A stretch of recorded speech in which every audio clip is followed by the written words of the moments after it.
Hey, yo, welcome to Geek Freaks. I am Frank. I'm here with Jonathan. Hey, yo. Today, we're going to be talking about some of Nintendo's newest games they revealed. We're going to be watching that Penguin trailer and giving some predictions for that and so much more. We're going to be ending off with a new top five. We're going to be doing top five movies that need a sequel. But first, let's get into some Star Trek, Jonathan. We've got a duel for you. Who do you think would win in a battle, Spock or Data? Oh gosh, that's a tough one. Yeah. Spock versus Data. Are they on the ship or are they on a planet?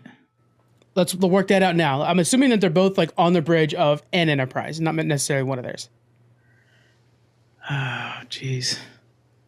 They're so logical. They're both very strong. Yep. I kind of want to believe. I don't know. I kind of want to believe Spock would be able to dismantle Data, but Data could also break Spock. They're both super strong. But I think maybe Spock has more fighting experience because of his longer life. How much longer has he lived than Data? Data's. Well, Data's lapped. I forgot about that. He's gone back and been in stasis like Bender.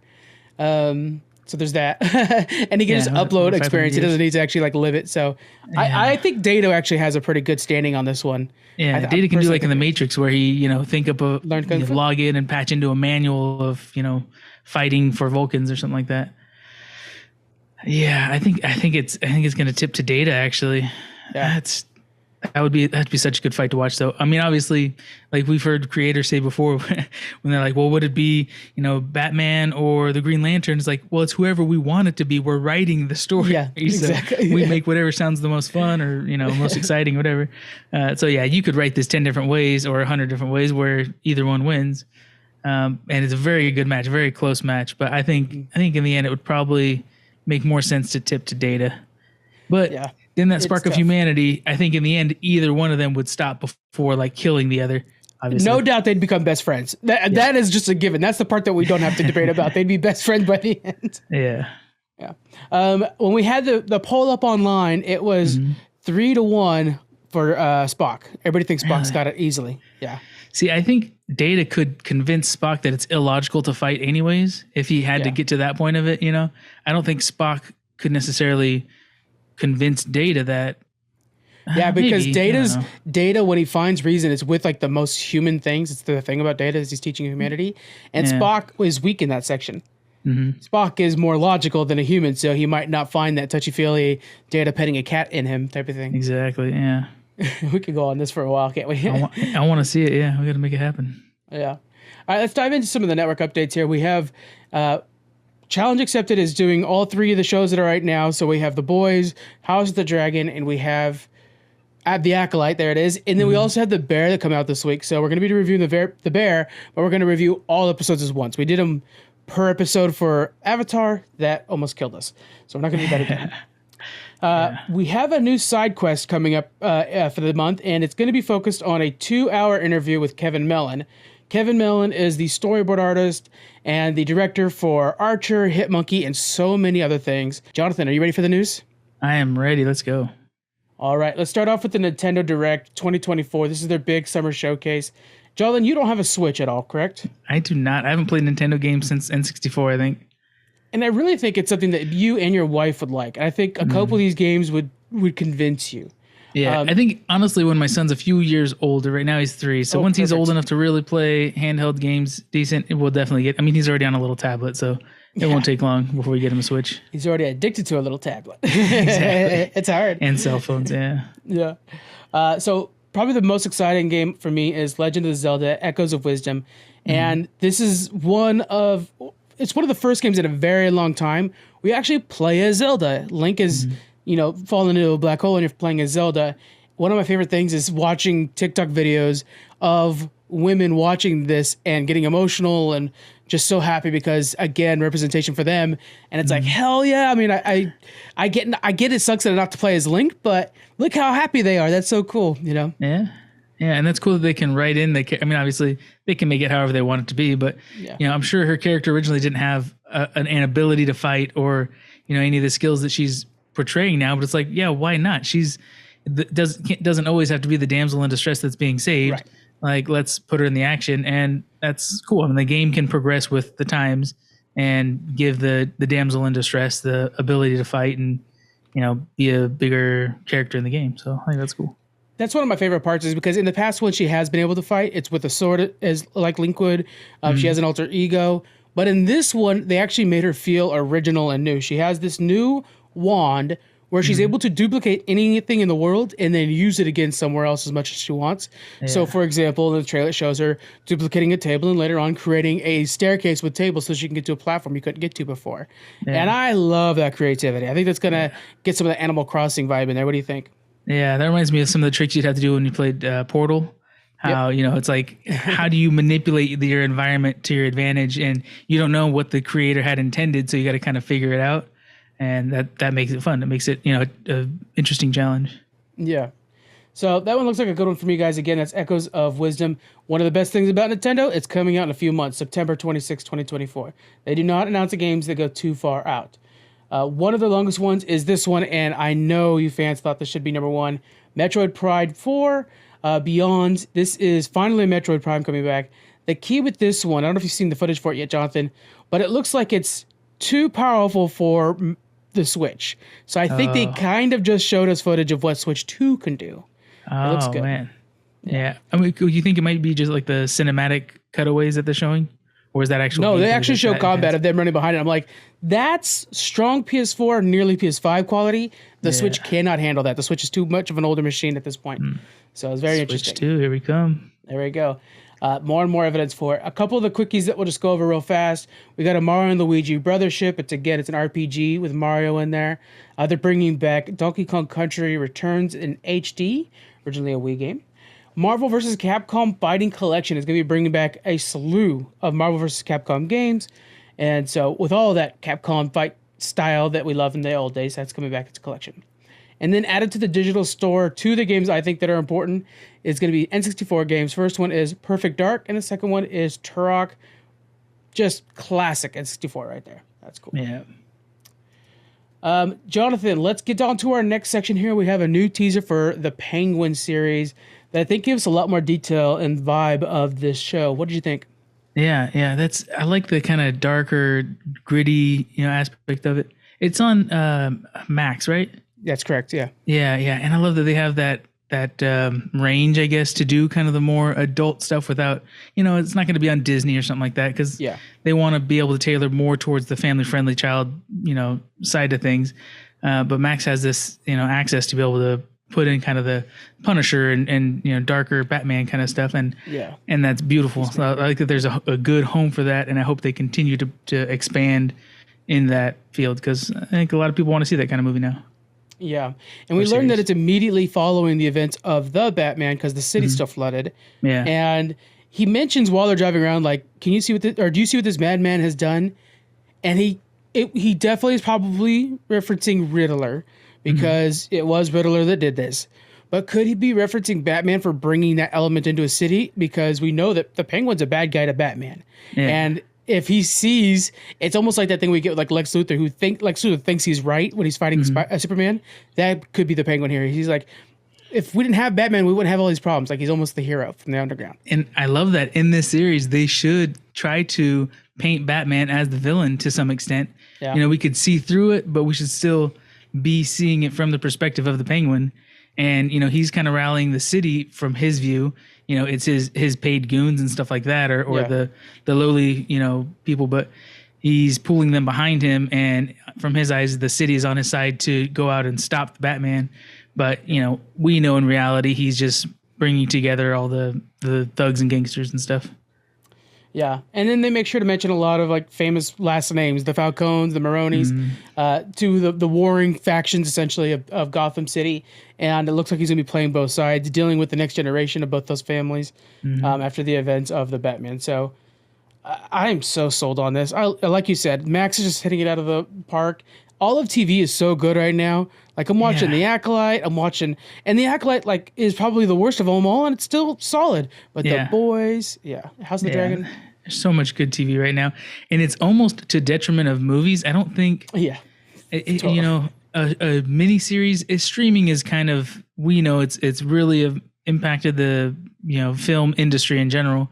But to watch a short 6 or 8 or 10 episode series, I mean, they can make it so much more than a movie can. You could tell the story of a movie or of a trilogy in a 8-episode series, and people are gonna love it. And we don't have to go to the movies 3 times to see it when it's going to be fed to us, spoon fed to us at home. I'm afraid of it ruining the industry because I love going to the theaters. I love seeing movies, but it looks like they have a really good grasp. They're in a really good position to take over the industry with miniseries. And I'm not sure how much better that would be for Hollywood either, because I know there's a big complaint over shows not being 22 episodes anymore. So like it's 8 episodes of masterpiece, but that's also 22 episodes that's not being filmed, that's keeping people employed for a lot longer. So it's a tough mix for the actual industry too. And I think that part of their argument was probably that these aren't competing with other TV shows. It's not competing with Seinfeld or Everybody Loves Raymond. Yep. It's competing with the movie that's in the theaters right now, because you're not watching the latest sci-fi movie in theaters because you're watching The Acolyte at home, and you're happy to see that in pieces. But yeah, it's definitely changes coming, unfortunately. Yeah, that's a great point, because like Sunday night movie, it's a good time to like maybe you want to go out to the theaters, whatever kind of a late early movie type of thing. And there's no way I would do that right now with House of the Dragon. Like no way. Why would I miss that? That's the event of the night. So. Yeah, there's too many shows I'm behind on right now to go see a movie in theaters, and I really want to go see a couple movies in theaters soon. We have some good ones coming up, that's for sure. Yeah. We're moving over to Batman, the Caped Crusader. We talked about this before, but it's Bruce Timm, who's the one that did the animated Batman series from the 90s. He's the one making this, and he's working with J.J. Abrams and with Matt Reeves, and Matt Reeves is the one that does the Batman and Penguin. Yeah. So he's got that pedigree around him. That's awesome. Well, and I'm wondering, are these going to cross over with the current movies and shows that are going on? Like, if unlikely. They will be, unlikely. Like if it does cross over, right. And they plan on doing that with most of DC. But this is going to be on Prime, so if they're letting it go to Prime, which they don't have as much control over, then it's probably not going to let it touch anything. Max is the only one they have full control over. Yeah, that makes sense. But they're adding Hamish Linklater as the new voice of Batman for this. That was the big reveal. He's going to be replacing, of course, the legendary Kevin Conroy. We lost Kevin a couple years ago. Now, Hamish, I recognize. He's from The New Adventures of Old Christine. He's the brother of hers in that show. But he was also on, I believe it's called Black Mass. It was big a couple years ago. I don't remember. It was a Netflix show. I haven't had a chance to watch that fully through, but I've seen bits and pieces of it. I think he's going to do a great job for it. Are you familiar with him, looking at the picture? I don't think so. I'm thinking. Yeah, I don't know. He does good work. He has this ability to really drop his voice in a lower tone that I think is going to help a lot for the Batman voice. Because you got to kind of like be normal speaking when you're Bruce Wayne and then drop it down when you're Batman. That's right. Yeah, I recognize him. From New Adventures with Old Christine. I couldn't put him for any, remember him in anything else specifically, but hopefully he's good with the dramatic roles too, which is nice. Yeah. That'd be awesome. And it's always good to see more Batman. Like, I'm glad DC's choosing the Batman.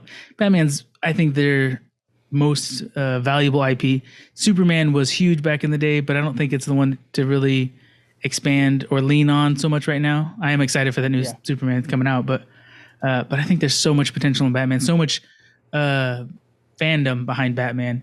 So if that's where your money's at, just make some more. I know. I'm looking forward to it. More Batman, the better, really. And the way Bruce Timm does it, like, it's just something special, something different. Really cool. Why don't you go ahead and do the next one, John? Yeah. Hey, so did you hear? I'm sure you already know. There's a Spaceballs sequel in the works. It's being produced by Amazon. And it's based on the original Mel Brooks Spaceballs movie from, I think it was 87 that came out. So long ago. I'm sure half our audience has no idea what this even is. It's just such a funny, it's a what do you call it? Like a spoof of Star Wars. Spoof, yeah, there you go. I'm trying to think of the right word for it, but it's a parody. There you go, of Star Wars. Everybody has. If you haven't watched the movie, you've seen memes or little jokes from that movie. It was so hilarious. So that's so awesome that they're making another one, or it's a sequel, right? Not a remake. It's a sequel. Yeah, it's a sequel, and that's important to me because like John Candy playing Barf, I think was the name was. He was the Wookiee, replacing what he's a dog. Like, you can't replace him. You can't recast him. I know Josh Gad is the right build, but you can't replace John Candy. He's just too perfect. So doing like the prequels or something like that and making fun of those, go for it. I think that's better. It's great. Yeah, do a different story in that same world, same universe or whatever, than that galaxy, I guess. That's perfectly fine. But like you're saying, yeah, recasting and telling the same story. We've heard the story. We don't need to see the exact same thing retold, slightly different anyways. Yeah. So, and there's so much Star Wars content to go off of. So I think that's going to be great. And Star Wars is just so hot right now. Like you can't make something Star Wars and not get a ton of money out of it or a ton of attention out of it at least. And it's different enough too, where it doesn't feel like it's just more Star Wars. If Spaceballs is so different than Star Wars itself, it's just like you recognize certain things, like, oh, he's supposed to be the Darth Vader of the room. It almost, I know this isn't exactly like a SNL kind of thing, but it's almost like you're watching a comedy SNL kind of movie happens to be themed of Star Wars, but it's not like you're watching a Star Wars movie that's themed in comedy. That's a good comparison. Yeah. It should be fun. I'm looking forward to it. And Mel Brooks is coming back. He did a Hulu show with Nick Kroll about 2 years now back, and it did feel very Mel Brooksy. So that's cool to see him still doing things. Yeah, that's awesome. You haven't seen Resident Alien, Frank, have you? No, I have not. Okay, I don't know if you know, it was directed by Mr. Robbie Duncan McNeil. Tom Paris from you Star Trek told Voyager. Me about that? Yeah. And so I listen to him every once in a while. He mentions it on his podcast. But anyways, it's a really good family-friendly show. They're just got renewed for season 4 on the USA Network. I believe it was on Hulu first. Sci-Fi, and then was it? Go to Hulu. Okay, that's right. Yeah, started on Sci-Fi.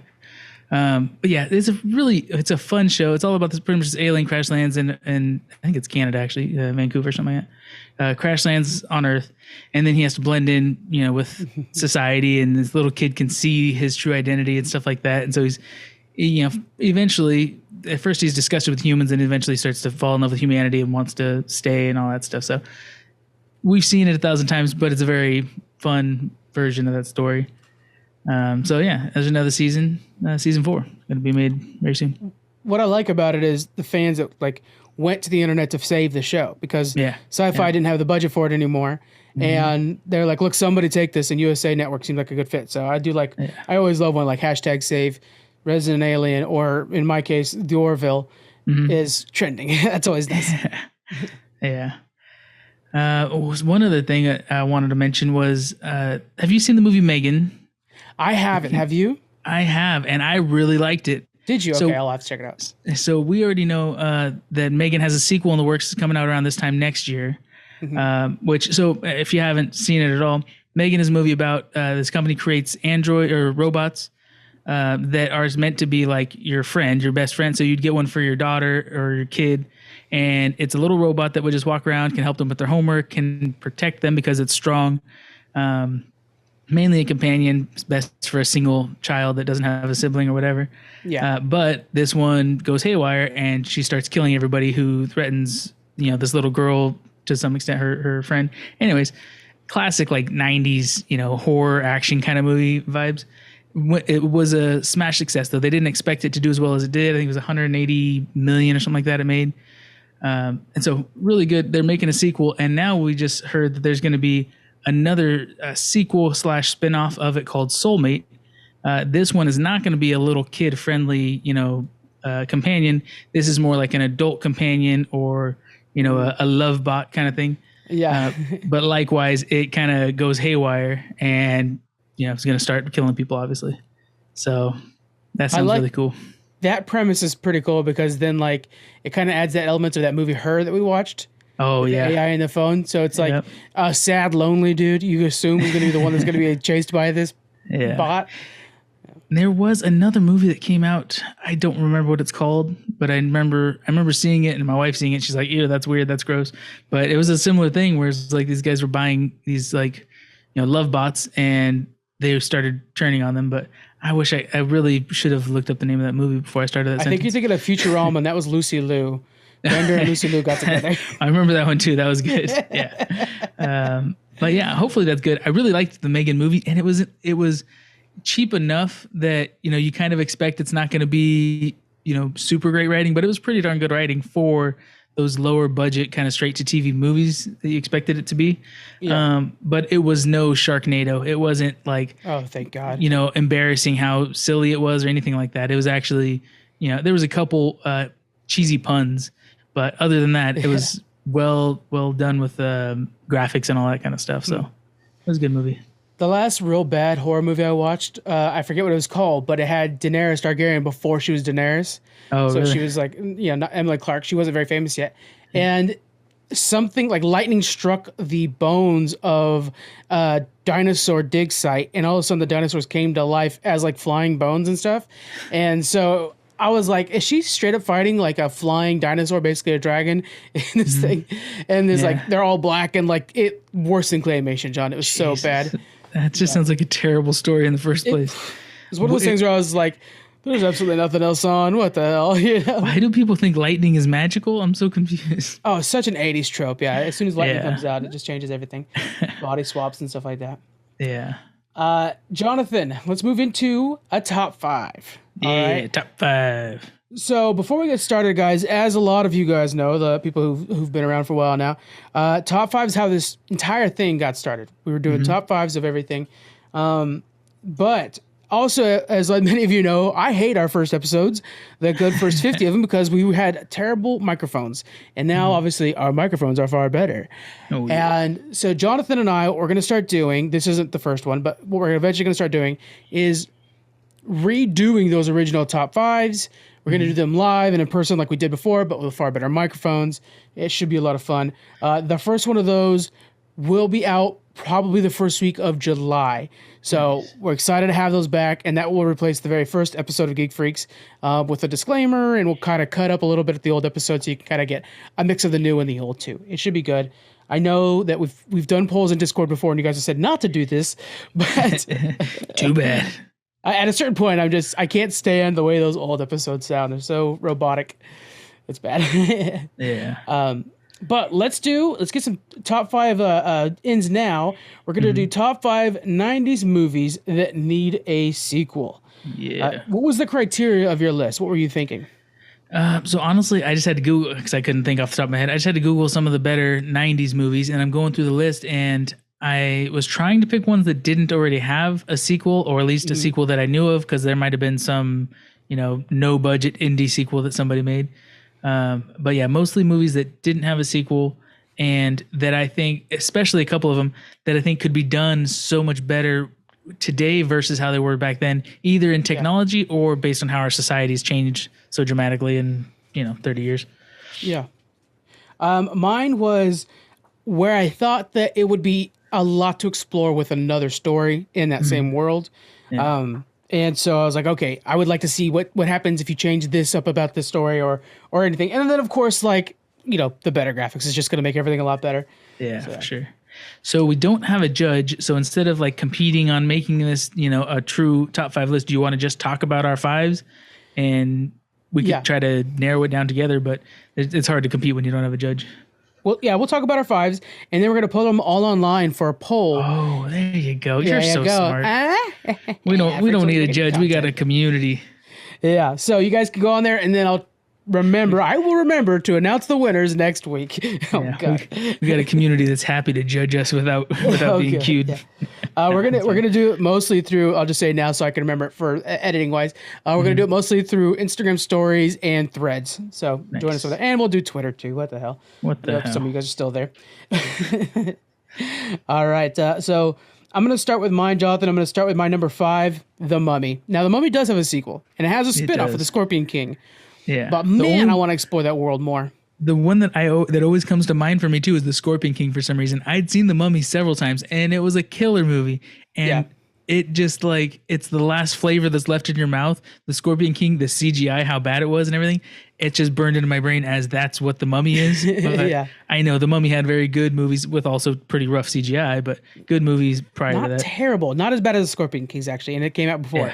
Yeah, but because they didn't use a lot of CGI, right? They did the cloud. I think was the only thing I remember when he moves. The cloud and him like turning into beetles. I think it was. Oh, that's right. That's right. Yeah, but the movies were like fast, poppy. They were a little bit like quicker version of Indiana Jones.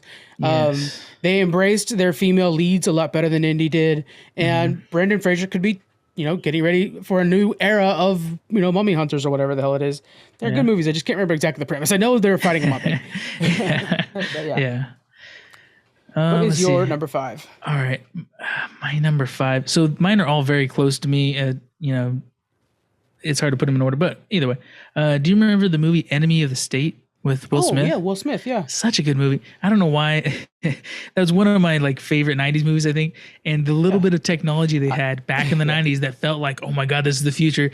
I remember specifically with them taking a picture that they got from a camera somewhere and they could enhance it. Oh, zoom in and make it redefined better for some reason. We found pixels between the pixels that weren't there before. Yeah. That's not how technology works, guys. But in this show that did. And then, let's turn it into a 3D image and change the shape of the perspective of the bag. Things, It would if you had like holo cameras, holographic cameras that get the whole room, but this does not do that. Anyways, it was just funny. But I imagine like the technology we have now. There was a movie Eagle Eye with what's his name? With Shia LaBeouf that kind of touches on this too. How like technology, you're always being watched, and your world's kind of can be controlled through it and stuff like that. So it's like, man, enemy of the state, where the state, maybe the government or someone in the government, is trying to catch this one person, and every resource they have is being turned against you. It's like that could totally be done to a whole different extreme today, and I think that'd be pretty dope to explore. Yeah, because the term hacker, which is a big kind of thing in that one. Remember, there's always the guy in the van and stuff like that. Yeah, and then hire a team of hackers. Yeah, and then I love the final scene where he's like watching the tape and you see the sand has a message for him, and then it washes away, and like that's the secret code. Anyway, so and Jack Black is in that, by the way, too, if you don't remember. Yeah, he's the hacker, isn't he? I think he's the one. He's one of them, yeah. So, but yeah, the idea of a hacker being like a person in a room anymore, that's not a thing. So it'd be a lot more like, cell phone based or whatever. Yeah. It could be really cool. Or like an entire warehouse of hackers in China or some foreign country that are, overloading a network or something like that. Yeah. All right, my next one, Jonathan, here we go. Get ready. Hold on to your hats, my friend. Uh-oh. Dick Tracy. Oh, I've never seen Dick Tracy. You've never seen Dick Tracy? Okay. No. Dick Is that from the 90s? It is from the 90s. It's a very famous... No, you think it might be late 80s. I'll double check. Dick Tracy, very famous detective comic books, very much early Batman style, and he famously had like the radio watch and stuff like that. But I think a sequel series, or a sequel movie, really, it would start a series, a franchise, would be a lot of fun with that same like early 40s detective, but like bright yellows and stuff like that. It was very bright comic book feel. And with the gadgets, kind of like you're saying, like, oh, the gadgets they had in the 90s didn't make any sense. The same thing with this one. Like, he had the radio on his watch, which was like impossible, but he had it. It was futuristic. So we would do the same thing, but it'd be all set in the 60s or 50s. But they're using technology that doesn't quite exist, like the pen that can be a little rocket or something like that, whatever. And like use the design style of Strange New Worlds, where it's that retro, but it's so clean and polished and looks super future high tech. That'd be pretty cool. That sounds like a American Sherlock Holmes, kind of. It kind of 1990 on the dot. I got lucky. Oh, nice. Kind of, yeah. I mean, it's a gangster movie, and he's like the one sole detective against all these gangsters. But he famously has like a all yellow suit and a yellow hat, so it was like very bright colors. The cast was very like good for no reason. It doesn't make sense because there's a lot of prosthetics on them. But they had like Al Pacino was the main bad guy, and it almost doesn't look like him because they put so much prosthetics on his face to make it look like you were drawing a mobster in an old comic book. Really? So, it's weird. A fantastic movie. It, when you're 5 years old, when I was watching it at 5 years old, it was so freaking cool. It was basically Batman before Batman movie started up. Yeah. So. All right. I like it. Bring that back. Jonathan, what's your number 4? My number 4 is going to be Falling Down. You remember that movie? Holy shit, Jonathan. Michael Douglas, you were hitting it out of the park, yeah. Right, yeah. He has this kind of mental breakdown. I think his wife left him, so he takes what cash he has, he goes buy some guns, and it's just him on a rampage pretty much through the city, and it's you kind of feel for him because most of the time it's like justified or whatever. But imagine like that was back in the day where gun violence wasn't a big issue or wasn't talked about or whatever. We didn't have so many school shootings yet and stuff. So imagine how you can kind of retell that story, twist that narrative, or it could be it would be totally different told from today's perspective. And politics would be a lot more involved in this version. Yeah. So I can see that being being a very interesting movie. Yeah, it'd be a very confrontational movie or I don't know. Yeah, start a lot of fights. The fact that you root for that guy through that movie, then you look back and you're like, why was I rooting for the maniac on a rampage? But Yeah. you just snapped. You But felt bad. you're for like him. when you're in traffic and someone's screaming at you, and whatever, you get a flat tire, all this stuff that happens to him. You're like, man, yeah, I just want to go kick a dog too, or something stupid. And you're like, wait a minute, don't kick dogs. That's not nice. And Michael Douglas, what a star. He did so Great good. actor. Yeah. My next one, Jonathan, for you is The Fifth Element with Bruce Willis, Uma Thurman, I think, as well. Yeah. That's you such a seen good that one? movie. Yeah. Oh, yeah. I love okay. it. So my question though is, how would you follow that movie? What would the sixth element be, or what would the continuation? Well, I would say that a neighboring empire comes to try to invade and grab the fifth element, and so it's all about trying to unite modern or futuristic Earth that's already so shattered, but they're starting to discover the power of love, and against they already had this unending black force coming, but now there's another army that's missing love or whatever, and they're coming in. I think it'd be really fun to take a space drama, something like Dune, but then make it really campy, like Fifth Element was, where people were wearing crazy clothes and stuff. Definitely very cheesy. Yeah. Yeah, I think they could have fun with that, though. I think that would be something that would be worth the sequel, I think.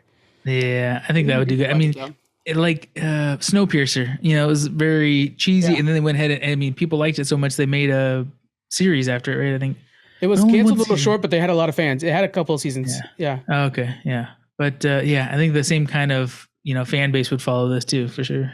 Yeah. All right, John, what is your number 3? My number 3, this is going to be a hard one, but it could totally be done. The Truman Show, a sequel to the Truman Show that is in modern times, where social media, dude. Yeah, social media is everything, and it could even be like a virtual reality AI kind of thing, where this person's in a virtual world and they don't know it, and they were born without certain organs or a lung or something, and so they have to spend their time in they live in an iron lung or something like that. So to let them live a normal life, they were plugged into this virtual world, but in this virtual world everyone's watching them and they're like a celebrity and all this stuff, and people can log in and go visit them, and in this digital world, what was that episode of Black Mirror too, where they have that digital world? Oh yeah, San Junipero. Dan Junipero, there you go. I'm trying to think of that. Yeah, that'd be a cool, new version of the Truman Show. Real dystopian. I like that idea. Jim Carrey's probably his best performances in the Truman Show. Yeah, and outside of his world, because you'd be seeing his life and how he's trying to discover what's going on. Outside of his world would be this whole raging political debate and battle over this guy shouldn't live this life because he doesn't know there is another world out there, and they're like, but he's at peace and this is okay, and his family actually wanted this for him and stuff, and it's like, no, this is abomination, and is he really making choices? Is he going to go to heaven or hell, kind of thing? It's like it's not freedom, it's slavery. This is a series now, so it's not. That's just a movie. It's a series. That's true. That'd be such a good series. I like it. That's a great one, John. Man, you're bringing some heavy hitters for me. Yeah. Dang. Okay, so my number two is The Rocketeer. The Rocketeer. I don't remember that. You don't remember The Rocketeer? No. The comic books are big again. They're making new comic books for The Rocketeer. The idea, again, very much like my previous one with Dick Tracy, is it's a 30s, 40s inventor that creates a metal helmet that has like a swoop on it and rockets. And he wears a leather jacket and he looks like an old pilot. And he's like doing fights on Zeppelins and stuff like that. So again, those period pieces I think I really I'm fond of. And then just classic like superhero, but such a basic superhero that it's less complicated than like Wanda or Vision, who very complicated superpowers, when his whole thing was like, I can fly and it's the 30s, that'd be fun. Yeah, that'd be kind of funny to take his character and bring him to the future too, where he's like, talks like that and acts like that, but then they're like, hey, we got a lot more complicated challenges than the blimp is going down kind of thing. And it kind of would be the Steve Rogers thing, right? With Captain America. Yeah, exactly. And him wanting to experience life and wondering about his loved ones. It's a good story. I like it. All right. Your number 2, Jonathan. My number 2 is Tombstone. Oh, now, such a good movie. I know. I remember loving it, but at the same time, I can't remember the majority of the plot. I just remember it was. I just rewatched it like 2 months ago, so I'm fresh. Oh, there you go. Yeah. Oh, you guys reviewed it, right? We did, yeah. Yeah. So it's just one of everybody knows that movie. Everyone from our era, from our generation. It's a classic. So it's like, why not bring it back and do it? I mean, we could see a movie, or I'm happy for anything to be a series also. So That's got to be a down. different top 5. We got to do that. As Yeah. TV, old movies that could be in this new series. Yeah, that's a great idea. Because like the guys that did Westworld, they did the whole vibes really well. I think they could do Tombstone series. It'd be cool. Those guys really dropped the ball. That's a shame. Same guy that made that, by the way, made Fallout, and Fallout was so freaking good. So it's like, you know, and I liked Westworld. The writing needed some help, but but the way it was put together was really well, I think. The beginning of it sure was. I mean, I watched all the way until it got canceled, and at the end, it was a chore. Yeah. So, the beginning was fantastic. All right, let's. I'm so glad you didn't hit one of mine so far, so I'm going to be able to close you out on this. My number one, a damn near requirement.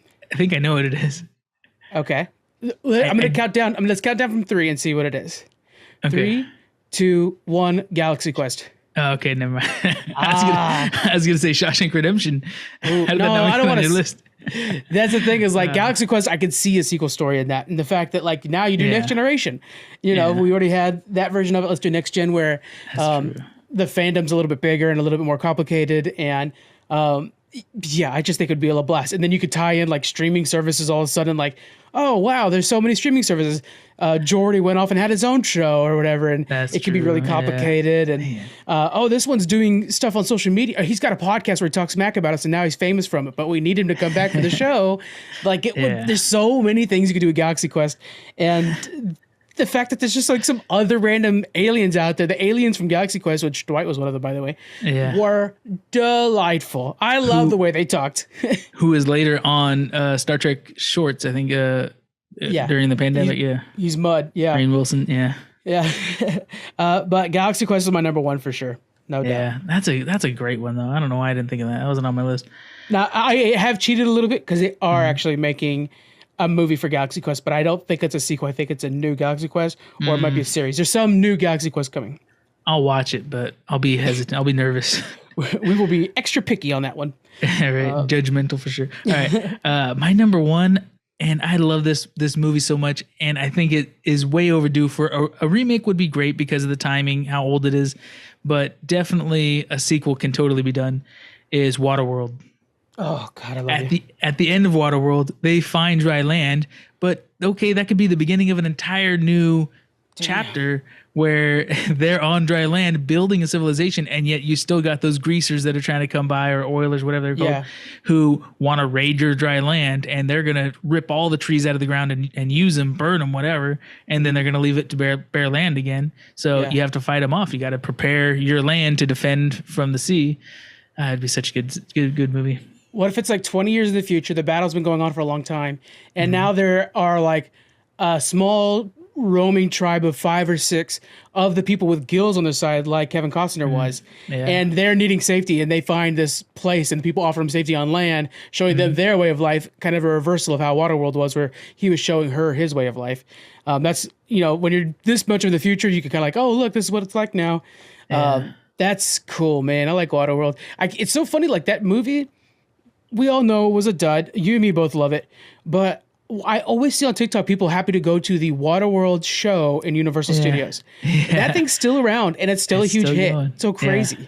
That's so cool. Now, I was thinking about this too. Who could play Kevin Costner's character if they do just a full-on remake of it? Tom Hardy would nail it. His work is in Mad Max. It's like, come on. It's made for him. Because it's completely silent character too. I mean, he's got like grunts and stuff like that. But he almost doesn't. He's Mad Max. Like, really, it could just be water Mad Max. I would be fine with him finally just embracing that. George Miller, have George Miller do it. The guy that does Mad Max movies. There you go. I was just, I swear, John, not a joke. I want him to play Dick Tracy, but I was like, let's not mention that because we mentioned Tom Hardy too much. Oh yeah, no, he's my favorite. But how great would he be as Dick Tracy, especially if you watch him in Peaky Blinders when he's playing the Jewish mobster? But I kind of like that vibe, which is very much Dick Tracy but more color. So, he's in the surprise movie I didn't even see coming called The Bike Riders, and I'm like, how did I not know this was coming out until like the week before it comes out? And maybe it was just lower budget, and they didn't spend a bunch of money to advertise for it or whatever. But I definitely want to go to theaters and check that out soon too. Yeah, that looks pretty dope. I have to watch that one if we get a chance. There are a lot of good movies coming up pretty soon, so I'm kind of holding off to be ready to catch all those. Plus, like you said before, so many good shows. Yeah. Okay, guys. So that is it for us this week. So we're going to put these things up on the day this episode releases on our social media. Get your votes in, and we'll announce the ranking next week. Honestly, there are some where I don't know if I wouldn't vote for yours. So that's pretty interesting. Yours is killer, especially Galaxy Quest. Like that's got to go in my 5 somewhere. Yeah, that's definitely got to be up there. And then we will see you guys next week. Bye. Bye.